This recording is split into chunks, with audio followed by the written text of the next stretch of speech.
Ladies and gentlemen, there is a mysterious force within us that binds our hearts to certain people, often beyond logic, beyond time, and even beyond pain. Emotional attachment is one of the most powerful threads that weaves us into the lives of others. It is what makes someone stay in your thoughts long after they've left your life. And when you can't stop thinking about that person, when their memory haunts your quiet moments or echoes through your prayers, it isn't just about missing them. It's about what they represent within your soul. Emotional attachment is born out of connection. When someone sees you in your rawest form, when they touch a hidden part of your spirit, when they understand the language your wounds speak, that creates a bond deeper than the physical. Sometimes it's not the person you miss, but the version of yourself you became in their presence, more alive, more hopeful, more loved. That memory becomes addictive, and your mind revisits it, hoping to recapture what once felt divine. But here's the truth: not every connection is meant to be permanent. Some are mirrors sent by God, not to stay forever, but to reflect something vital you must learn. Emotional attachments form the wake you up to a part of yourself you didn't even know was asleep. That person may have awakened love or trust or vulnerability within you. But now that they are gone, you find yourself clinging to the idea of them, as if keeping them in your thoughts might bring back the lesson or feeling you've lost. This is why you can't stop thinking about that person. They've become a symbol of something unfinished in you. Maybe you didn't get closure. Maybe they touched a trauma or unmet need. Maybe they reflected your deepest longing for connection. But that's not a curse. It's an invitation. It's an invitation to go inward, to ask God what He is revealing through your longing, to speak the word over your own soul and say, "Lord, I'm ready for healing." Divine healing isn't always instant in the body. It's often a slow, unfolding revelation in the heart. Sometimes it begins with acknowledging that your emotional attachment isn't weakness.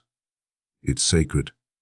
It proves that your heart is capable of love, that you were created for relationship, and that your spirit remembers its divine origin connection.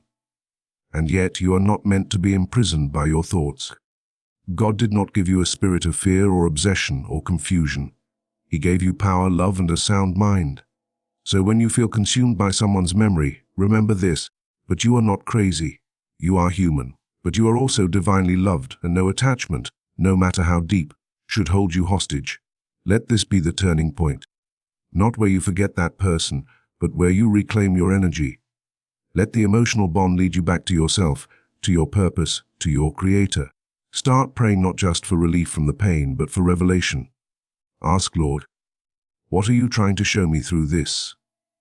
And be ready to receive an answer that changes everything. You can honor the connection without worshiping it. You can remember the person without letting their absence define your days. You can feel the attachment and still choose freedom. Because emotional attachment, when brought before God, becomes a doorway, not to the past, but to healing, clarity, and resurrection of your own soul. So today, speak over your hearting. I am ready to let go of what holds me back. I am open to healing. I welcome peace. That's how transformation begins, not by forgetting them, but by finally remembering who you are without them. Unresolved feelings are like echoes in the chambers of the soul. They linger quietly, yet powerfully, refusing to be silenced by time, distance, or distraction. When you can't stop thinking about someone, it's often not because of love alone. It's because something between you and that person remains unfinished, unspoken, or unhealed. These unresolved feelings take root deep within, whispering, "What if?" and "Why?" when the rest of your life is trying to move forward. Sometimes these feelings are about love never expressed. You cared deeply, but fear, timing, or pride got in the way. You held back the words you wanted to say, hoping there'd be another moment, another chance. But that moment never came, and now your heart replays it over and over, trying to find peace in a puzzle that was never completed. Other times the bond was broken abruptly, an argument, a betrayal, a goodbye that came too soon. And though the person is gone, your spirit is still mid-conversation, trying to finish what was started. That's what makes unresolved feelings so powerful. They suspend us in an emotional limbo. We cannot go back and rewrite the past, yet the heart stubbornly tries. We imagine different outcomes, wonder if we should have said more or done less. We carry silent grief, not only for the person, but for the version of ourselves that existed with them. That's why they remain in our thoughts, because a part of us is still seeking healing, still craving meaning from the memory. But here's the truth: healing isn't found in obsessing over the past. It's found in surrender. Sometimes, we must release the need to understand everything in order to find peace. Not every question will be answered. Not every relationship will close with a bow. But every wound can be healed when brought to the feet of God. The pain of unresolved feelings isn't something you're meant to carry alone. Speak the word, Lord. Let your divine power reach into the hidden corners of my soul. Let the light of truth shine where confusion lives. Because God doesn't want your heart trapped in yesterday. He wants it free, open, and ready to love again. We often underestimate the spiritual weight of unresolved emotions. They affect how we see ourselves, how we trust others, and how we engage in new relationships. Carrying pain from the past makes it hard to receive the blessings of the present. That's why it's time to let go, not of the memory but of the burden. Let God take what you can't fix. Let Him close the chapter with grace. Even if you never get the apology, the explanation, or the closure you longed for. When you bring unresolved feelings before the Lord, something sacred happens. You give Him permission to turn your ache into wisdom. You begin to understand the deeper reason for the connection, even if it didn't last. You realize that your longing is not a weakness. It's a sign that your heart was brave enough to feel. And now it's time for that heart to heal. You don't need to erase the person from your memory to move on. You just need to release the expectation that the past could have been any different. What happened, happened. But what you do now, that's your power. Let your thoughts be a reminder to pray, not to obsess. Let your emotions lead you to the one who restores. Say it boldly. Lord, I don't understand it all, but I trust you to heal it all. You deserve peace, you deserve freedom, and you deserve to live fully, no longer haunted by what was never resolved. Today is the day to take your heart back from the grip of yesterday. Invite divine healing in. Trust that what was broken can be made whole, not by answers but by grace. Let that person go with love and keep moving forward with faith. Mind obsession is a silent prison. It is when your thoughts circle endlessly around one person, day after day, night after night, without rest or reason. No matter how much you try to shake them, they keep returning. Their name echoes in your head, their voice whispers in your soul, and their absence creates a void that your mind frantically tries to fill. This is not coincidence. This is not weakness. This is spiritual warfare at the level of the heart. You can't stop thinking about that person because your soul believes something is unfinished, unresolved, or still attached. Mind obsession is not always about love. It's often about emotional entanglement, trauma identity, and the deep-rooted longing for wholeness. That person may have awakened parts of you that were long buried. Your hope, your fear, your worth. And now your mind is trying to make sense of what their presence or absence means for your life. Mind obsession thrives when boundaries are broken and clarity is lacking. Sometimes we create fantasies around someone who once gave us fleeting attention or stirred a powerful emotional experience. Our minds then replay the highlight reels, magnify the meaning, and invent futures that never happened. This mental fixation is not love. It's a response to internal hunger, a desire to be seen, heard, and valued. And the more you crave that validation, the more your thoughts spiral. But here's the truth that breaks the cycle: obsession is a lie. It is a false belief that your peace and purpose are tied to another human being. The moment you surrender that lie and reclaim your identity in the truth of God, the healing begins. Speak the word, Lord.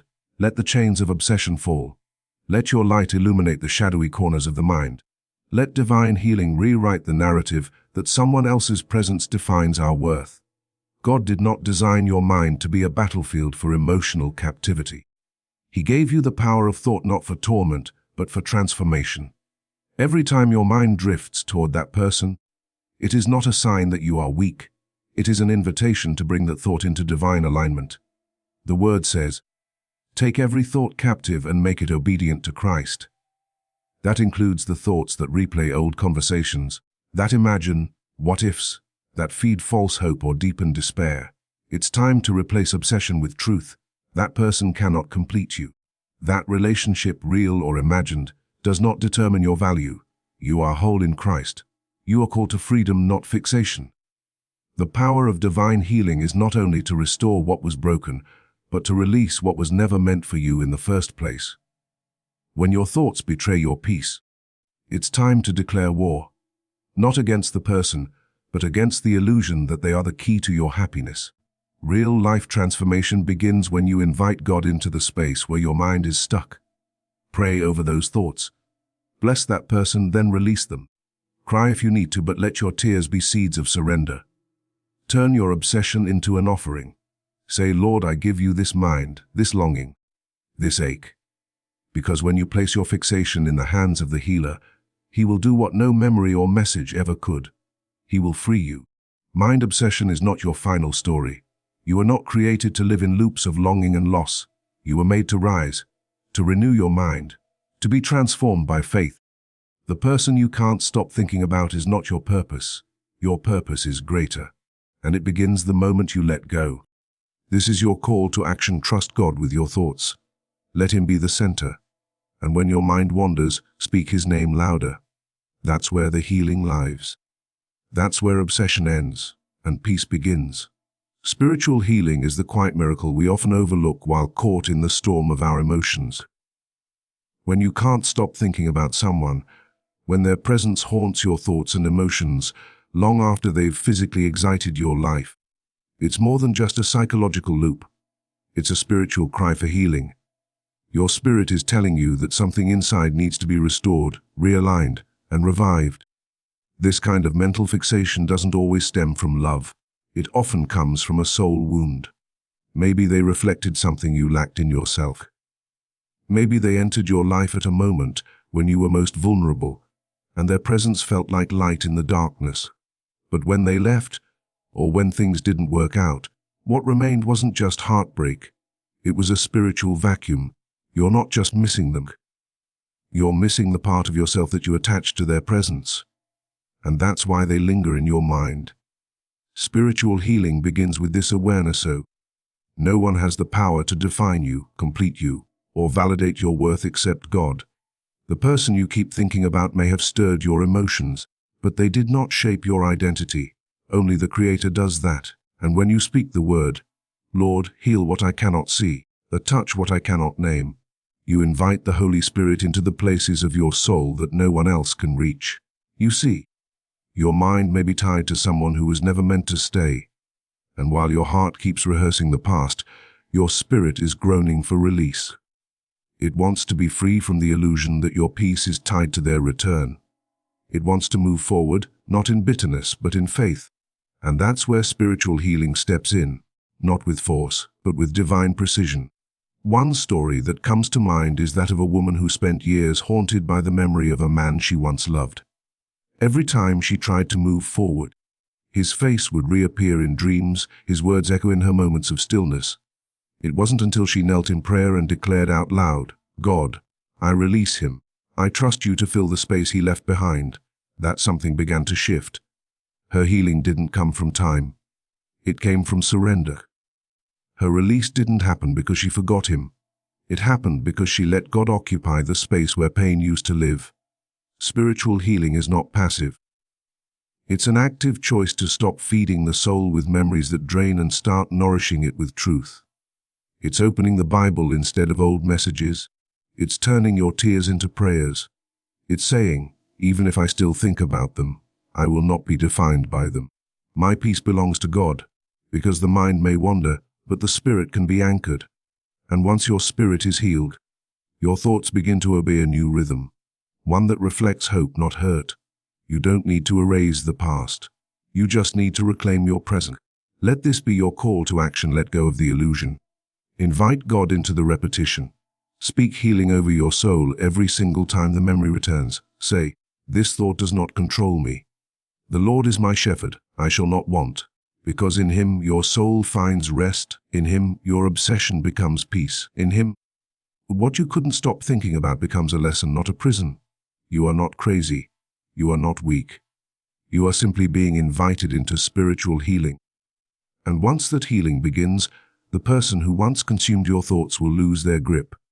Not because you forget them, but because you finally remember who you are in God. Hold. Free. Heartbreak recovery is not just about forgetting someone who hurt you. It's about finding your way back to yourself after being emotionally shattered. When you can't stop thinking about that person, it's not always because of how great they were or how deep the love was. It's often because your heart is still searching for meaning in the loss.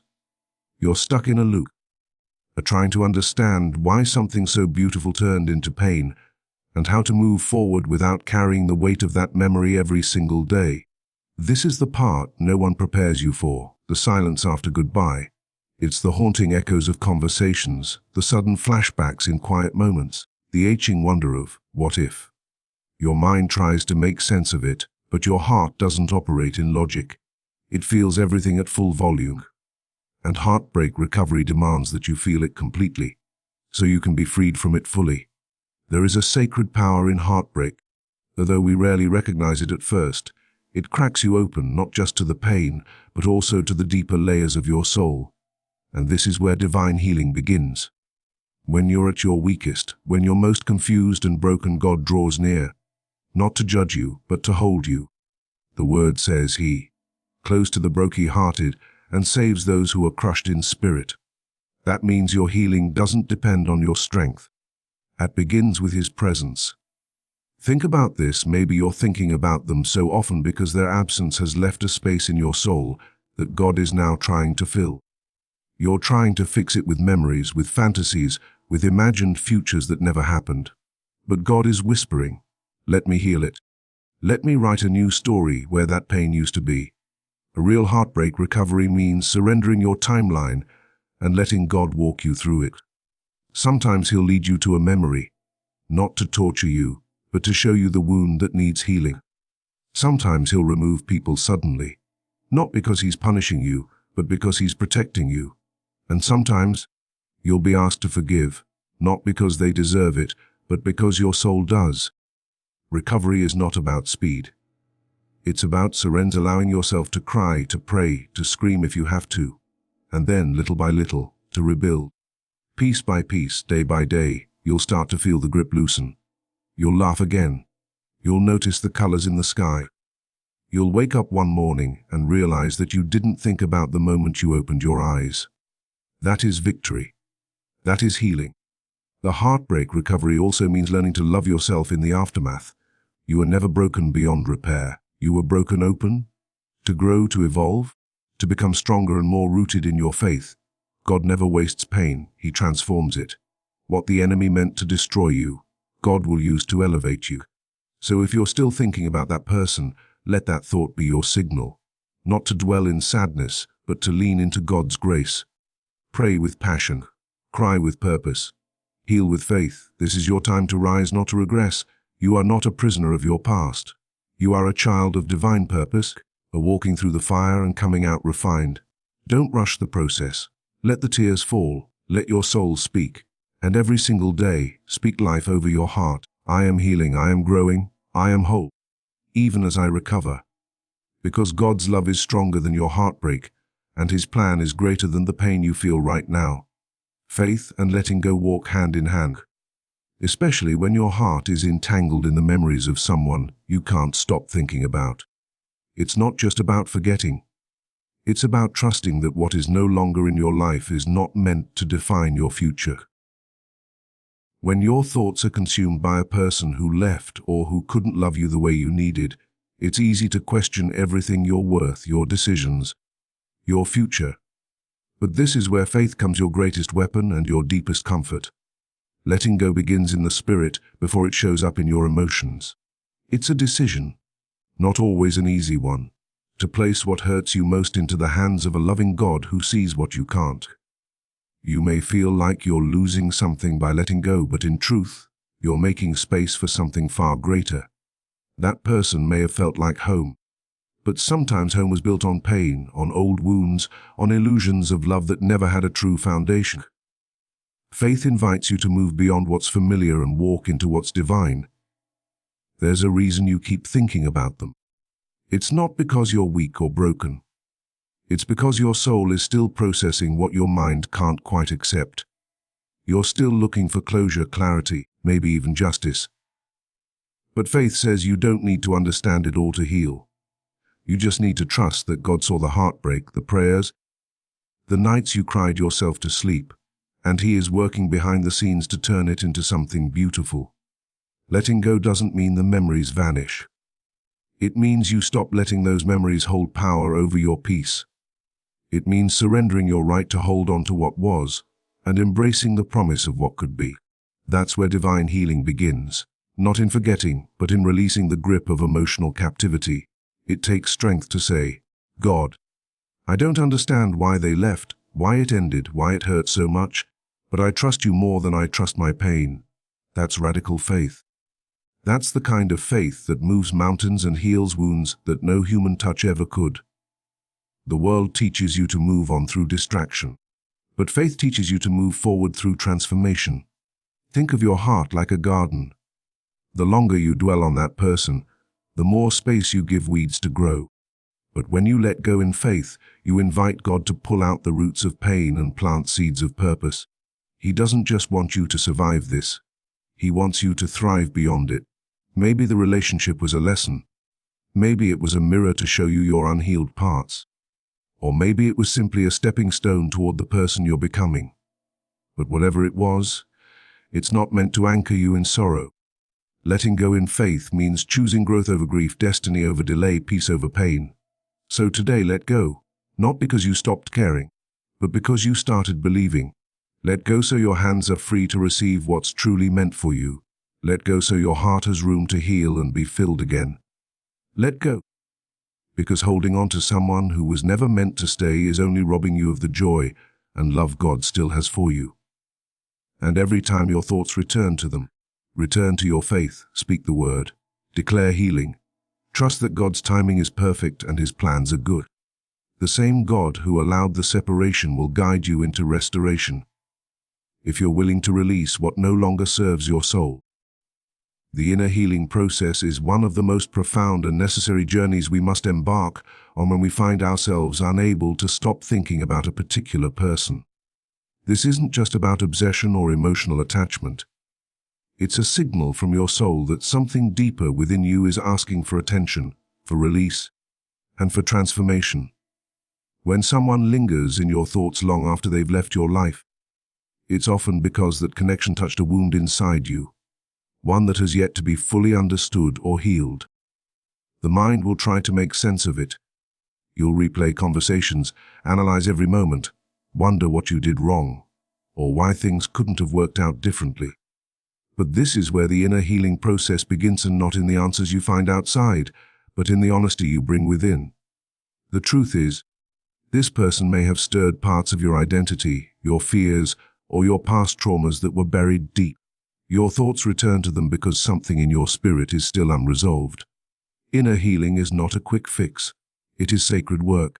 It requires sitting in stillness and asking your heart hard questions. Why did I feel seen by them?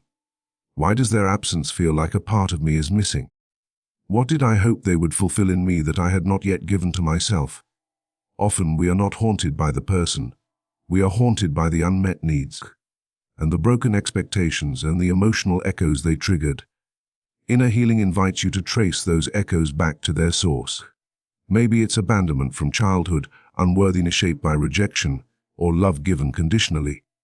When we identify the root, we stop watering the wrong tree. We stop looking to people to give us what only healing and God can. You might cry, you might feel empty, but that emptiness is not your enemy. It is the space being cleared out so truth and peace can move in. In that emptiness, you'll discover what your soul has needed all along, wholeness that does not depend on anyone else. You begin to rebuild your inner world with compassion, with faith, and with forgiveness.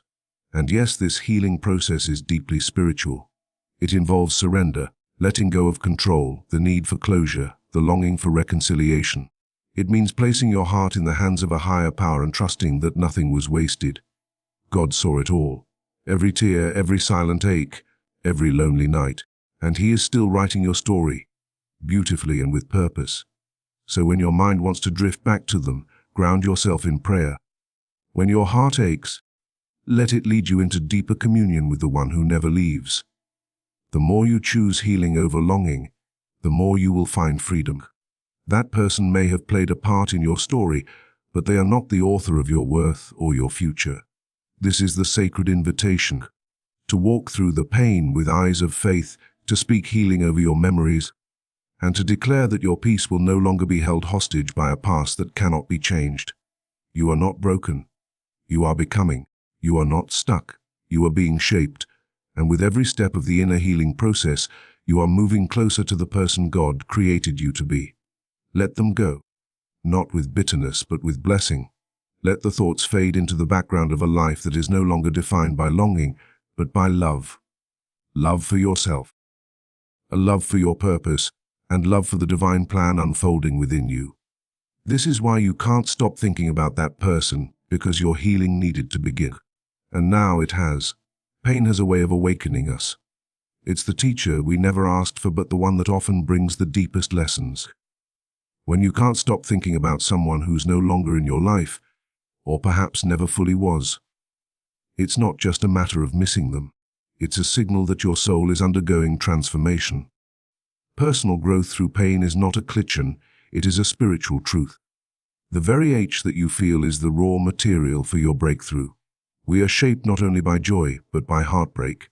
That person who occupies your thoughts, who reappears in your dreams, who tugs at your heart each time you see something that reminds you of them. They are a mirror reflecting something inside you that needs to be seen, addressed and healed. You are not weak for feeling deeply. You are human. And every human being, at some point, encounters the kind of emotional weight that can't be carried by logic alone.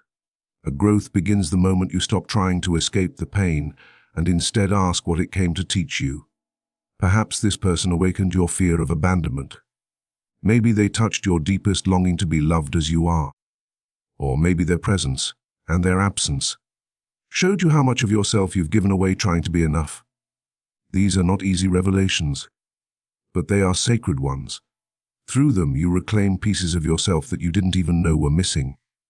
Pain invites you into awareness, and awareness is the first step to healing. It's in the quiet moments when you're tempted to reach out that you begin to see the true thing. This pain is not about going back to them. It's about going back to yourself. Every tear you shed, every question you ask, every emotion you feel, this is your soul doing the holy work of growing, of evolving, of remembering that your worth is not tethered to someone else's ability to recognize it.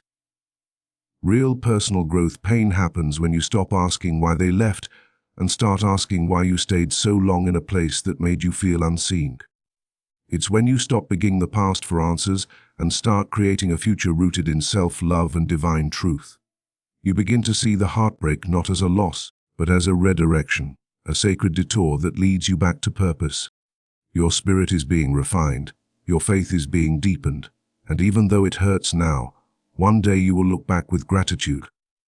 You will realize that the very person who once broke you became the catalyst that awakened your inner power. Pain taught you to pray deeper, to speak gentler to yourself, to stop settling to rise. The path of healing is not always a straight line, but every step, even the shaky ones, counts. And the more you choose to face the pain instead of fleeing it, the more wisdom and strength you will uncover within yourself. This is personal growth, not the kind you broadcast, but the kind that transforms you in silence. So if you can't stop thinking about that person, honor that. Not with self-pity, but with self-inquiry. What are you being called to learn? What do you need to release? What have you outgrown that this attachment is still clinging to? You're not alone. God is walking with you through the fire. And He is not in the business of leaving His children stuck in pain. He uses it, He sanctifies it. And in time, He heals it. Trust the process. Let the tears fall. And know this: the person you are becoming on the other side of this pain is stronger, wiser, and more radiant than you ever imagined. Keep going. Your healing is your rebirth.